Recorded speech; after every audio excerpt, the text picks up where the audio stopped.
Website का एक ऐसा बिहेवियर जो होवर, क्लिक, फोकस से भी रिलेटेड नहीं, फिर भी सीएसएस उससे कंट्रोल करती है।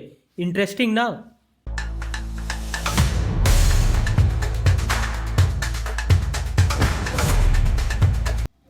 नमस्कार दोस्तों, मैं हूं नितिन केसरवानी और आप देख रहे हैं साइड बिल्डअप। आज की इस वीडियो में हम पढ़ने वाले हैं मिसलेनियस सूडो क्लासेस के बारे में। ये वो पावर है सीएसएस का जो एलिमेंट की कंडीशन, स्टाइल या लॉजिक के बेस पर काम करती है, जैसे नॉट, इज, वेयर, कम कोड, ज़्यादा कंट्रोल और क्लीन स्टाइलिंग। आज हम पढ़ने वाले हैं मिसलेनियस सूडो क्लासेस के बारे में, जो कि हमारा फर्स्ट क्लास है नॉट सिलेक्टर। यहाँ आप देख सकते हैं हमने 3 पैराग्राफ लिया हुआ है और सेकंड में हमने एक क्लास लगाया है स्पेशल नाम का। नॉट सिलेक्टर का सिंटैक्स होता है एलिमेंट नॉट सिलेक्टर। इसके बाद हम यहाँ लिखेंगे सीएसएस की प्रॉपर्टी। ये होता है हमारा नॉट सिलेक्टर का सिंटैक्स। अब हम एग्जाम्पल के साथ देखेंगे। हम पैराग्राफ को टारगेट करेंगे और यहाँ यूज करेंगे नॉट। हम इस क्लास को सिलेक्ट करेंगे, कलर कर देंगे रेड और फॉन्ट वेट हो जाएगा बोल्ड। इसका मतलब ये हुआ इस पैराग्राफ को छोड़कर बाकी सारे पैराग्राफ रेड कलर के हो जाएंगे और फॉन्ट वेट बोल्ड हो जाएगा। हमारा first and last para bold हो चुका है। इसमें स्पेशल क्लास लगाओ इसलिए इसको छोड़ दिया गया। तो ये होता है हमारा नॉट सिलेक्टर। अब नेक्स्ट है हमारा रूट क्लास। ये उस एलिमेंट को सिलेक्ट करता है जो डॉक्यूमेंट का रूट एलिमेंट होता है। एचटीएमएल डॉक्यूमेंट में रूट हमेशा एचटीएमएल होता है। इसका यूज हमेशा सीएसएस वेरिएबल को डिफाइन करने के लिए करते हैं। रूट का मतलब होता है सबसे टॉप लेवल एलिमेंट। सबसे पहले लिखेंगे कोलन रूट। अब यहाँ हम कुछ वेरिएबल्स बना लेंगे। वेरिएबल बनाने के लिए सबसे पहले हम लिखते हैं डबल हाइफन। वेरिएबल का हम कोई भी नाम दे सकते हैं, जैसे हम फर्स्ट में लिखेंगे मेन बीजी कलर, इसको हम कर देते हैं रेड। और दूसरा टेस्ट के लिए बना लेते हैं, तो यहाँ लिखेंगे टेस्ट कलर, इसको कर देते हैं ब्लैक। एक और बना लेते हैं हेडिंग कलर, इसको कर देते हैं ब्लू। ये हमने 3 वेरिएबल डिफाइन कर लिया है। अब इसको हम स्टाइल करेंगे। यहाँ हम अपने एचटीएमएल की बॉडी टैग को टारगेट करेंगे। सबसे पहले लिखेंगे बॉडी। हम चाहते हैं हमारे पेज का बैकग्राउंड कलर हो जाए रेड, तो हम यहाँ लिखेंगे बैकग्राउंड कलर। तो हम यहाँ डायरेक्ट कलर नहीं लिखेंगे, जो हम वेरिएबल बनाए वो लिखेंगे। तो यहाँ लिखेंगे वेयर। बॉडी कलर को हम देंगे मेन बीजी कलर। तो यहाँ देख सकते हैं मेन बीजी कलर आ रहा है, तो इस पर हम कर देंगे क्लिक। तो यहाँ हमने अपने बैकग्राउंड का कलर मेन बीजी कलर कर दिया है, मतलब कि रेड। अब यहाँ लिखेंगे कलर, इससे हमारे टेस्ट का कलर चेंज हो जाएगा। यहाँ लिखेंगे कलर वेयर। अभी दे देते हैं हम टेस्ट कलर। यहाँ देख सकते हैं हमारे बैकग्राउंड का कलर हो गया रेड और हेडिंग और पैराग्राफ का कलर हो गया ब्लैक। अब मैं यहाँ टेस्ट कलर की जगह हेडिंग कलर करके दिखा देता हूँ आपको, जो कि हमने ब्लू दिया हुआ है। यहाँ देख सकते हैं इसका कलर हो गया ब्लू। हम यहाँ डायरेक्ट कलर भी चेंज कर सकते हैं। यहाँ मैं बीजी कलर को कर देता हूँ ग्रीन और टेस्ट कलर को कर देता हूँ येलो। यहाँ देख सकते हैं हमारे बैकग्राउंड का कलर ऑटोमेटिकली चेंज हो चुका है। और यहाँ हेडिंग की जगह मैं कर देता हूँ टेस्ट, तो इसका कलर देख सकते हैं येलो हो गया है। रूट क्लास का यूज हम सीएसएस के ग्लोबल वेरिएबल को डिफाइन करने के लिए करते हैं। इसका यूज हम मेंटेबल और रीयूजेबल स्टाइल बनाने के लिए भी करते हैं। इसका यूज हम कस्टम थीम बनाने के लिए भी करते हैं। तो ये होता है हमारा रूट क्लास। नेक्स्ट है हमारा टारगेट क्लास। टारगेट क्लास उस एलिमेंट को सिलेक्ट करता है जिसका आईडी यूआरएल के फ्रेगमेंट हैश से मैच करता है। जब आप किसी एंकर लिंक पर क्लिक करते हैं जो किसी एलिमेंट आईडी को पॉइंट करता है, तब वो एलिमेंट टारगेट बन जाता है। आप टारगेट क्लास का यूज करके यूआरएल से जुड़े किसी स्पेसिफिक एलिमेंट को स्टाइल कर सकते हैं। यहाँ आप देख सकते हैं हमने 2 लिंक बनाया हुआ है, जिसमें फर्स्ट का आईडी है सेक्शन 1 और सेकंड का आईडी है सेक्शन 2। और हमने इसका एंकर टेस्ट दिया हो go to section 1, go to section 2। हमने यहाँ 2 सेक्शन बनाया हुआ है। पहले में हमने आईडी दिया सेक्शन 1 और दूसरे में सेक्शन 2।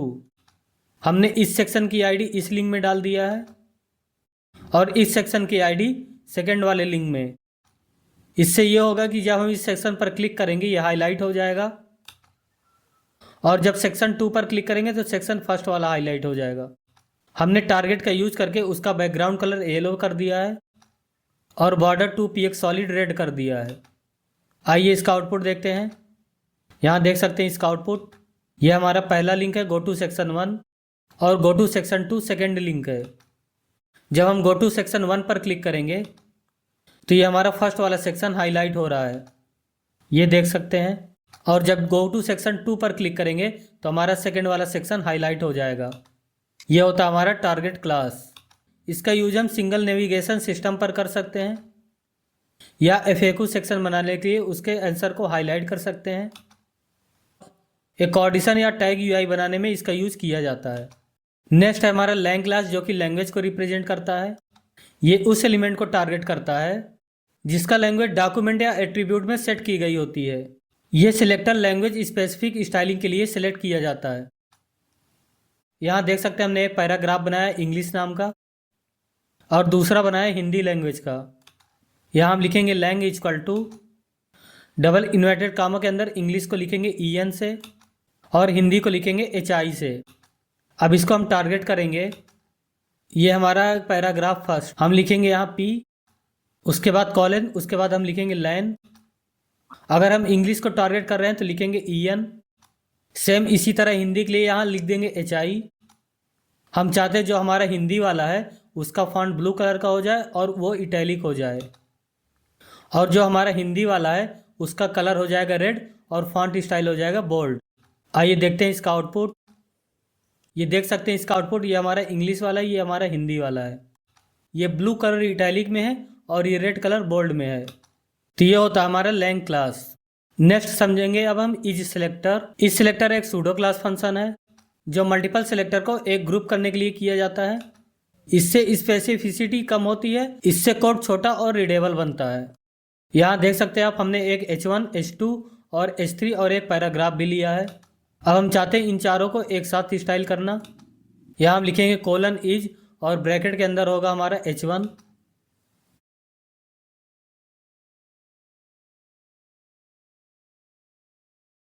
इसका कलर हम कर देंगे रेड और फॉन्ट कर देंगे बोल्ड। देख सकते हैं हमने चारों को सिलेक्ट कर लिया है। अब आपको हर सिलेक्टर के लिए अलग अलग रूल लिखने की ज़रूरत नहीं है, बस इस फंक्शन को इंक्लूड करो, स्टाइल अप्लाई हो जाएगा। नेक्स्ट है वेयर सिलेक्टर। ये सेम इसकी तरह काम करता और इसकी स्पेसिफिसिटी होती है 0। ये मल्टीपल सिलेक्टर को ग्रुप करने के लिए यूज किया जाता है बिना स्पेसिफिसिटी बढ़ाए। ये सिलेक्टर ब्राउजर को बताता है कि वो कौन सा एलिमेंट को सिलेक्ट कर रहा है, लेकिन इसकी स्पेसिफिसिटी हमेशा 0 रहती है। यहाँ इसकी जगह कर देंगे वेयर और फॉन्ट स्टाइल कर देंगे इटैलिक। यहाँ देख सकते हैं इसने सभी एलिमेंट को कर लिया सेलेक्ट। इज और वेयर का काम लगभग सेम है। इज में स्पेसिफिसिटी थोड़ा कम होती है, इसमें लगभग 0 होती है। अब हम देखेंगे इज और वेयर का एक साथ कंबाइंड एग्जाम्पल। यहाँ देख सकते हैं हमने एक आर्टिकल बनाया है जिसमें एक हेडिंग है और एक पैराग्राफ और एक सेक्शन भी बनाया है। इसमें भी हमने एक हेडिंग और एक पैराग्राफ दिया है। पहले वाले में हमने H1 दिया है और सेकंड वाले में हमने दिया H2, और एक हमने div एलिमेंट लिया हुआ है और उसके अंदर हमने H1 टैग लगाया है। और हमने इसको एक साथ स्टाइल करने के लिए इज और वेयर को एक साथ कंबाइंड किया है और वेयर में दिया हमने H1 और H2। इसका मतलब जो आर्टिकल के अंदर हमारा H1 और H2 है सिर्फ यही स्टाइल होंगे, ये div एलिमेंट हमारा स्टाइल नहीं होगा। वो इसलिए क्योंकि हमने यहाँ दिया आर्टिकल और सेक्शन, ये दोनों हो गए H1 और H2 के पेरेंट्स, इसलिए ये स्टाइल इन दोनों पर ही होगा, ना कि इस पे। यहाँ देख सकते हैं आप इसका आउटपुट, हमारा H1 और H2 ही स्टाइल हुआ है।